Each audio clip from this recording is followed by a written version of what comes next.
Blake Lively alleges that some internal Wayfarer group chat messages were deleted.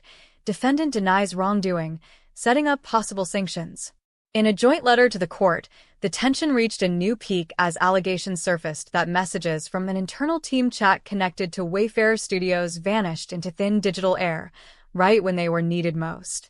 In this case, the frustration was multiplied by 1,000. On one side, Blake Lively's team argued that internal group chats, where crucial conversations should have been, were nowhere to be found. Not archived, not backed up, not exported. The alleged deletion raised eyebrows, cortisol levels, and perhaps a few sarcastic, "Oh, really?" whispers in the courtroom. Meanwhile, the defendants insisted nothing shady happened. According to them, if messages were missing, it wasn't by some villain-level intentional act. No cloak and dagger maneuver. No delete all button pushed at midnight. Just normal tech hiccups or administrative turnover. But the question that kept surfacing was the same one keeping the legal teams up at night. If no one did anything wrong, how did the messages disappear? The group chat in question allegedly contained internal conversations related to the claims being made in the ongoing suit. Blake Lively's side raised concerns that certain chats involving executives, creative leads, and key project members looked incomplete. The defendants responded immediately. "We didn't delete anything. We complied. We followed protocol." Still, the court was left staring at a blinking cursor where text messages should have been. And here's where the suspense tightens.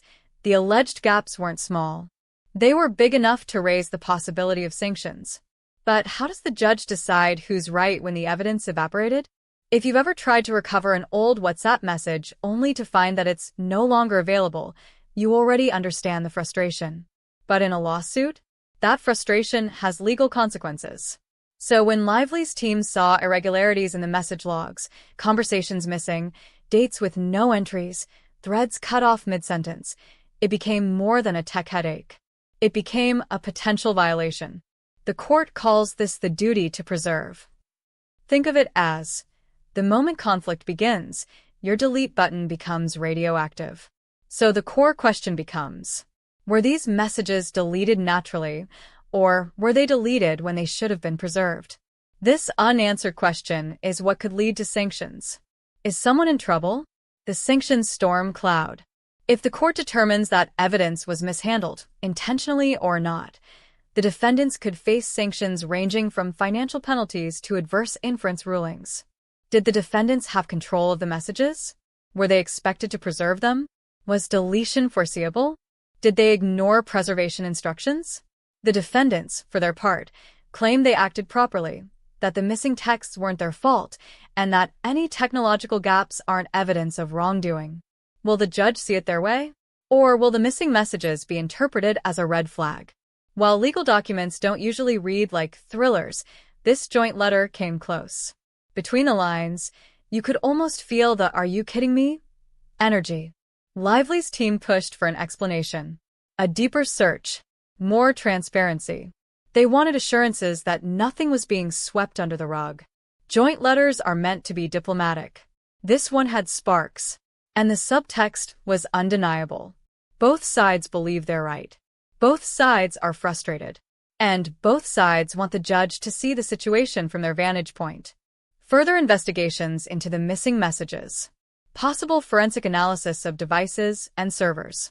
A court ruling on whether sanctions are appropriate. New filings that could reveal even deeper details about what the messages contained, or were supposed to contain.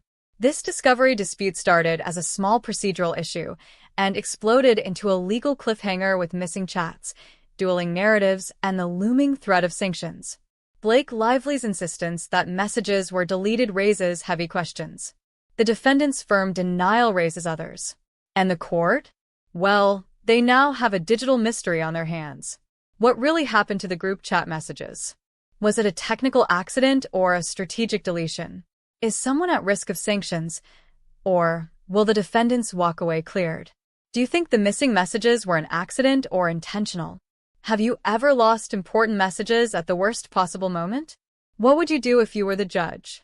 Drop your thoughts, reactions.